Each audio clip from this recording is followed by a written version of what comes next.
আজ বানাচ্ছি ভেন্ডির সর্ষে পোস্ত। ভেন্ডির সর্ষে পোস্ত বানাতে তেলের মধ্যে ভেন্ডিটাকে দিয়ে তাই কিছুটা নুন দিয়ে ভেজে নিচ্ছি। ভাজা হয়ে গেলে তুলে নিচ্ছি। তেলের মধ্যে কালো জিরে, দুটো কাঁচা লঙ্কা, পেঁয়াজ কুচি দিয়ে দিচ্ছি। পেঁয়াজটা হালকা ভেজে নিচ্ছি। ভাজা হয়ে গেলে টমেটো দিয়ে দিচ্ছি। টমেটোটাও ভাজা ভাজা হয়ে গেলে লবণ দিয়ে দিচ্ছি, লঙ্কা গুঁড়ো, হলুদ গুঁড়ো দিয়ে সামান্য জল দিয়ে দিচ্ছি, মশলাটা পুড়ে না যায়। মিশিয়ে নিচ্ছি।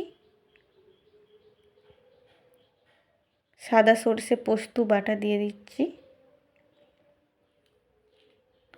মশলাটাকে কষিয়ে নিচ্ছি।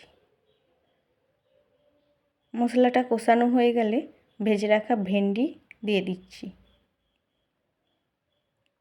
ভেন্ডিটা মিশিয়ে নিচ্ছি মশলার সাথে।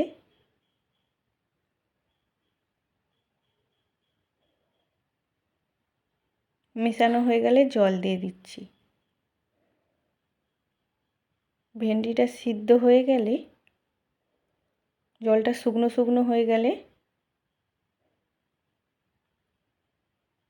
নামিয়ে নিচ্ছি।